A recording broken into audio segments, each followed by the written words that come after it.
afternoon and welcome to Panorama from Sokoto. Fire outbreaks have become a recurring nightmare in Sokoto State, claiming lives, properties, and leaving devastation in their wake.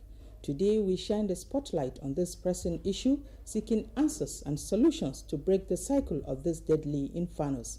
I am Asmau Habibu Shagari.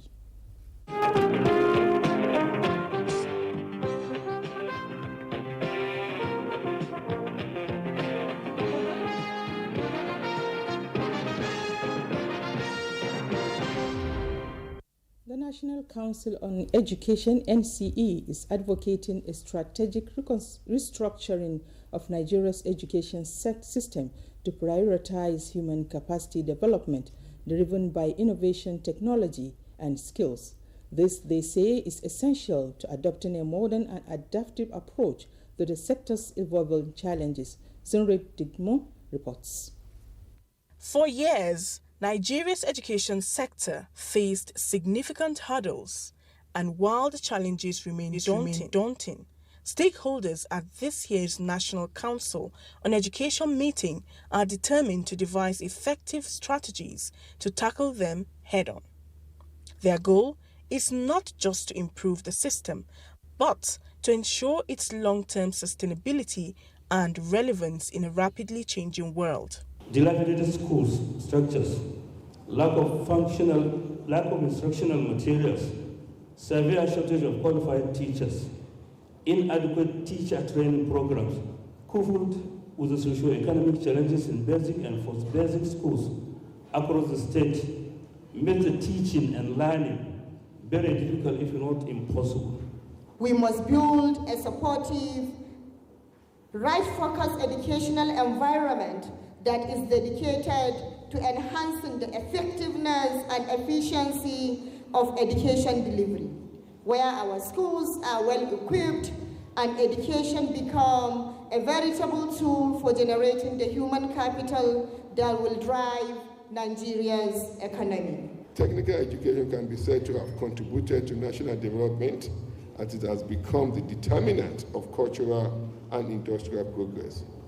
Consequently, the aim of technical education in any nation include providing the technical knowledge and vocational skills necessary for agriculture, industrial, commercial, and economic development. One of the key recommendations from the deliberations is the adoption of indigenous languages as the medium of instruction at the basic education level. Leveraging the present administration's Nigerian Education Sector Renewal Initiative, the Council aims to equip students with the necessary skills to drive industrialization and position Nigeria as a hub for technical excellence.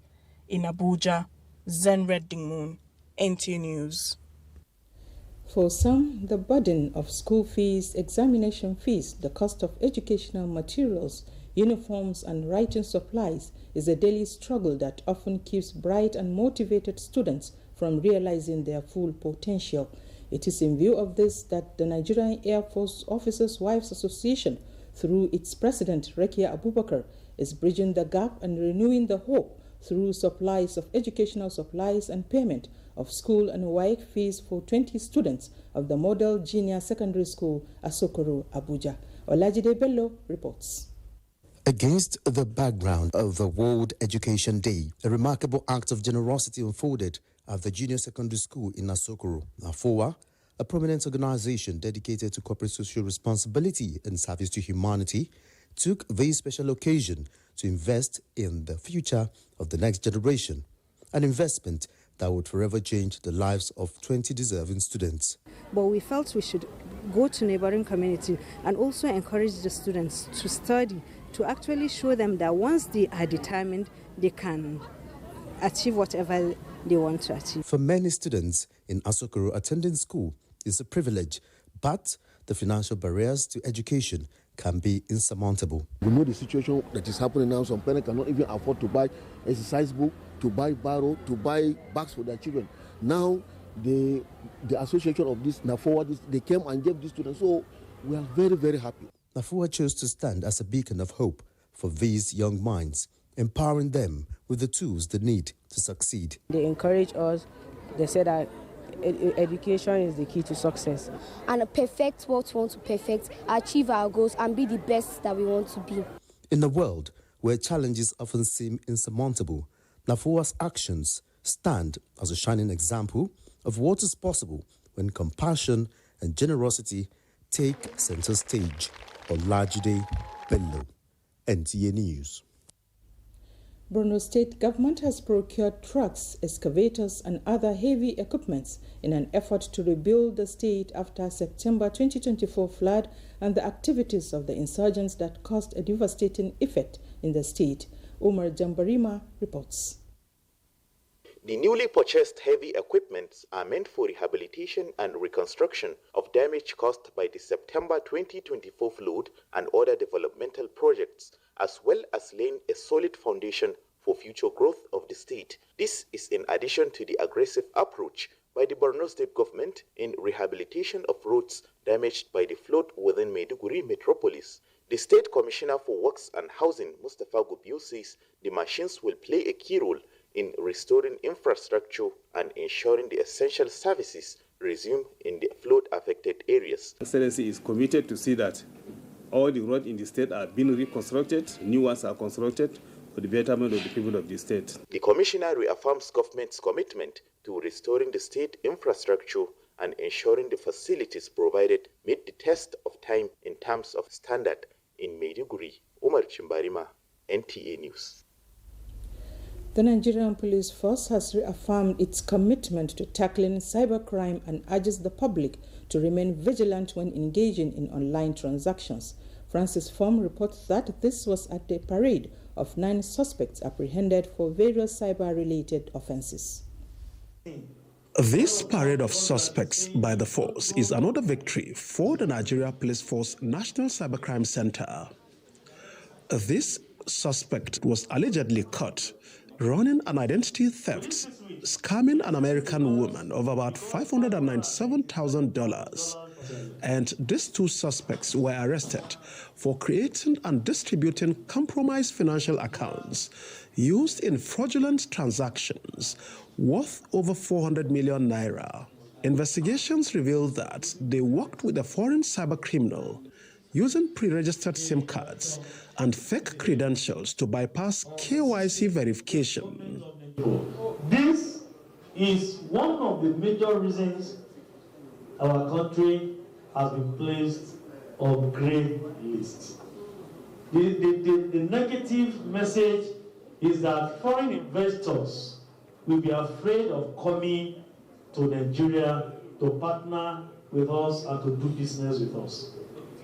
We are saying no to this. Other notable cases include a cryptocurrency fraud of about $86,000, where the suspect tricked a victim into activating a phishing link, allowing him to drain the victim's wallet, while these 2 suspects were arrested for hacking and selling stolen Facebook accounts to cyber criminals.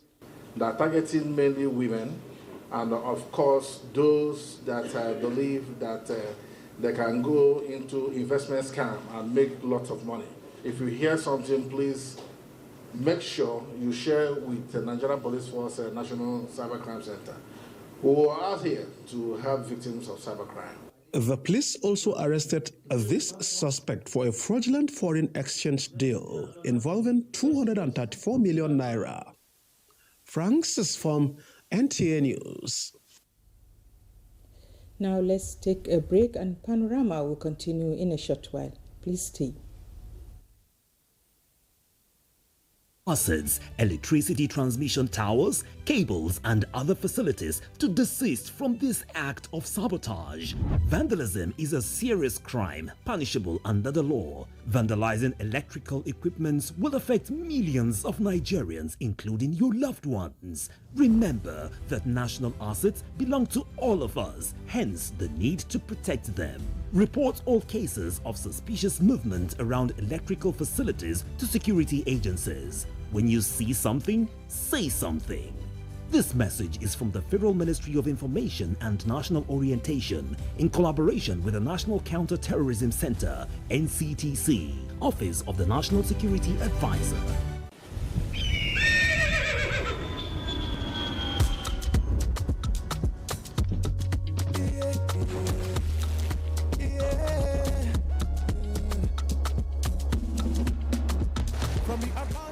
across the savannah to the Sahara. We rise, a land of the free, we know they tire. We dream great, our spirit is undying. Resilient, rooted like palm tree. We swear in color, we undying demand.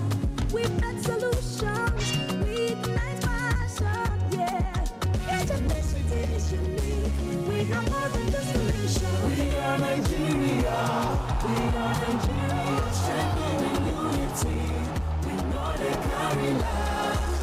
We are Nigeria, we are Nigeria. Together lift the tree of a land with great destiny. We are Nigeria. I am the real Nigerian. Brought to you by the National Orientation Agency, NOA.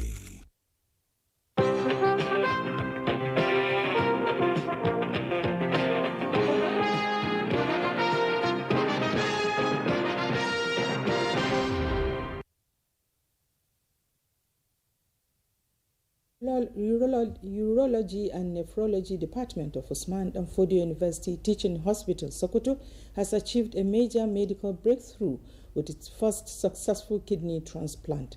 Speakers at the landmark event described the milestone as a step towards carving medical tourism abroad. Abdullahi Umar Ilelu has more on the report.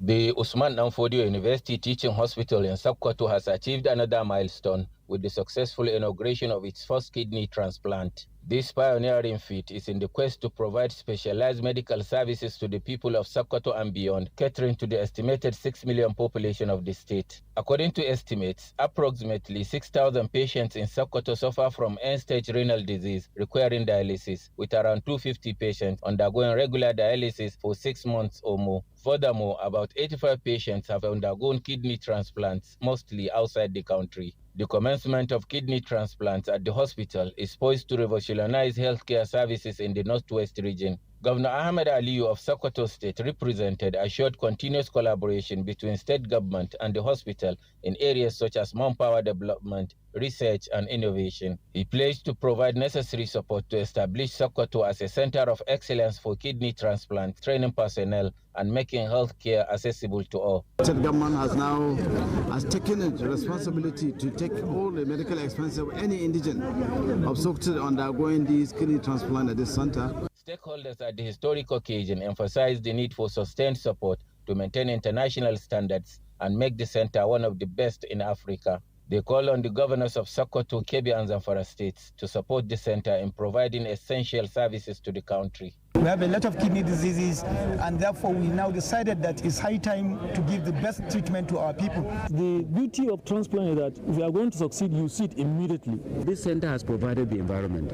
You can see that they are being partnered with universities in Canada, in Egypt, and so on and so forth. With this milestone, the hospital has marked a significant beginning, offering new hope for patients and a call to action for Nigeria at large. In Sokoto, Abdullah Omar Ilalu, NTA News.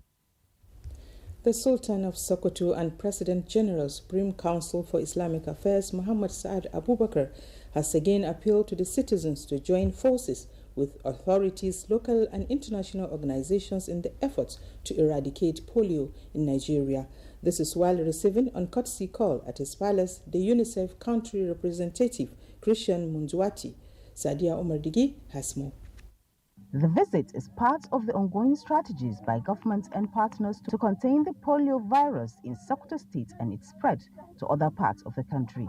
So far, much has been achieved in eradicating the scourge in Nigeria, and the Sultan, as a champion in the fight against polio, has a critical role to play in ending the virus, particularly in Sokoto, considered as one of the states in the Federation with the reported cases of the disease. We are pleading Your Eminence to help us in this so that in those places, but in all Sokoto, the gains, the results we already have, if we can keep them up, and in the other places where there are still some challenges, if we can overcome them together.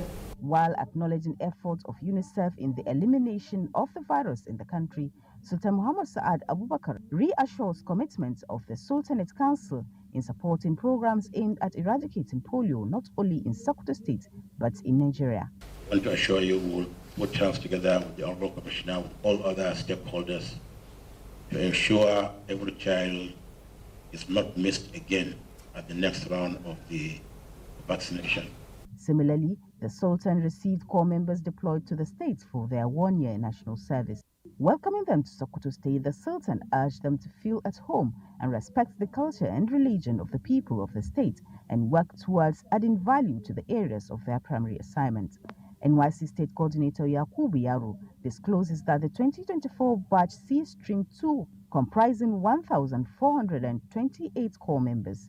He expresses gratitude to the Sultan for his unwavering support and hospitality to corps members posted to the state, which include presentation of awards to the best female and male corps members at the end of each service year. The visit features interactive sessions with the Sultan and a special lunch in honor of the visitors. In Sokoto, Sadia Omadigi, NTA News. Recently, Sokoto State has been witnessing surge in fire disasters at residential and public places. This in addition to unprecedented number of incidences recorded last year. The infernos have claimed lives and destroyed property worth hundreds of millions of naira that beg for proactive measures to check their occurrence. Abdullahi Umar Ilelu has the situation report. Sokoto State is reeling from an alarming surge in destructive fires, with a staggering 674 incidents recorded last year. The inferno claimed 7 precious lives and inflicted 4.3 billion naira in property damage. However, the swift and heroic combined efforts of the state and federal firefighters saved properties valued at 13.3 billion naira from the fire outbreaks. Regrettably, the trend has persisted into the new year, with 3 major fire incidents already reported in January. The incidents include devastating fire outbreaks that swept through hundreds of shops, valued at hundreds of millions of naira, at the grinding machine and timber set sections of Kara Market in Sokoto, as well as a fire at the residence of the Permanent Secretary, Ministry of Youth and Sports, that claimed 4 lives. Muna kira ga gwamnatin tarayya da gwamnatin jiha, musamman da sauran wakilai su shigo su taimaka. Wannan kasuwa ce ta talaka. Don Allah gwamnati ta shigo ta tantance bisa ga irin dimbin hasarar da al'umma sun kai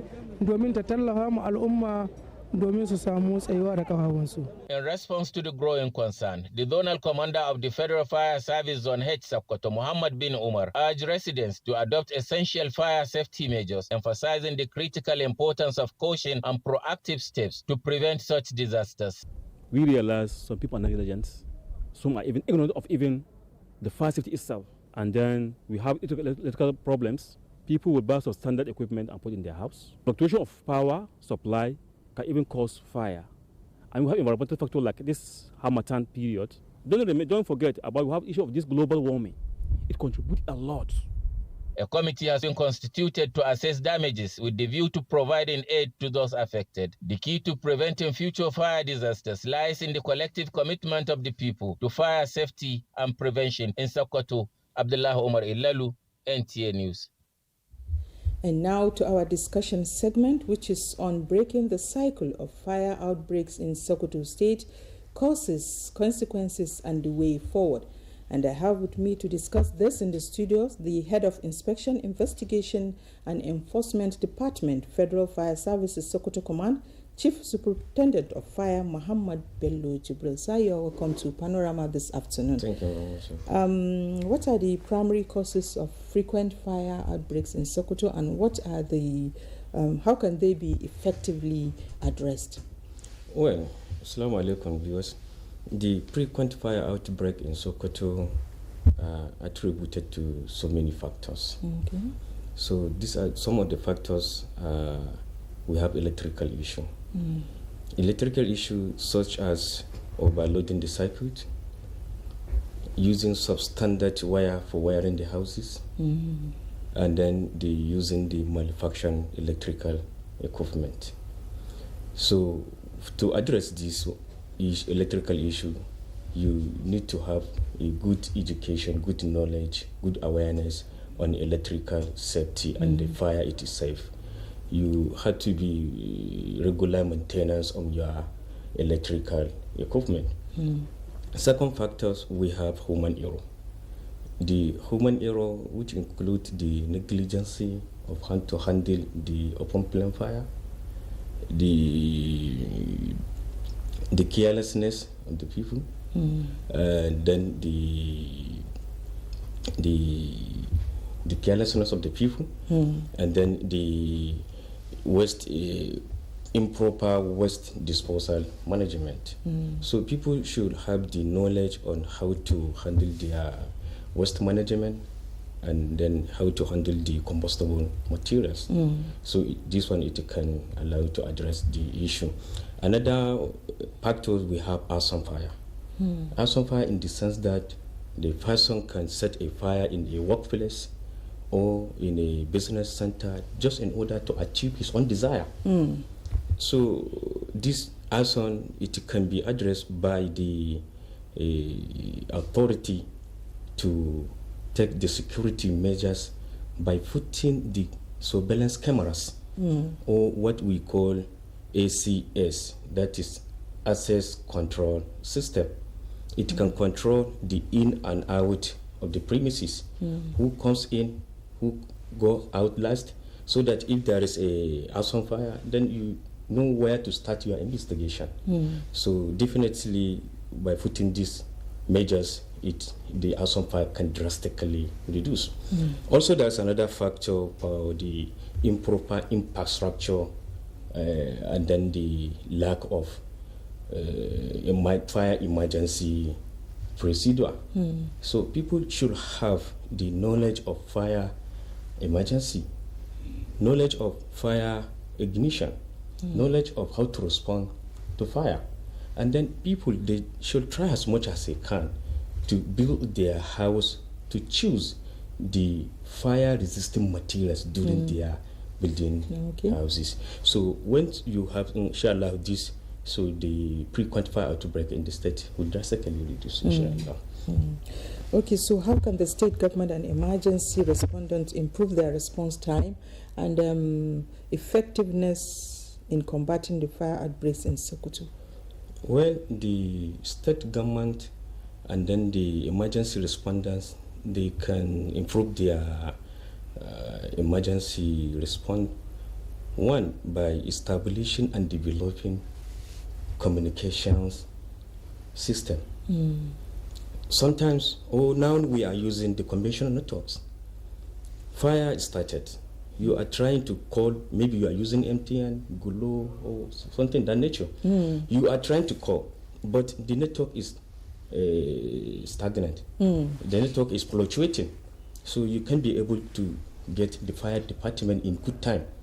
So the government should provide at least a way of communicating the people. And secondly, the government should establish the strategical fire stations close to the residential areas.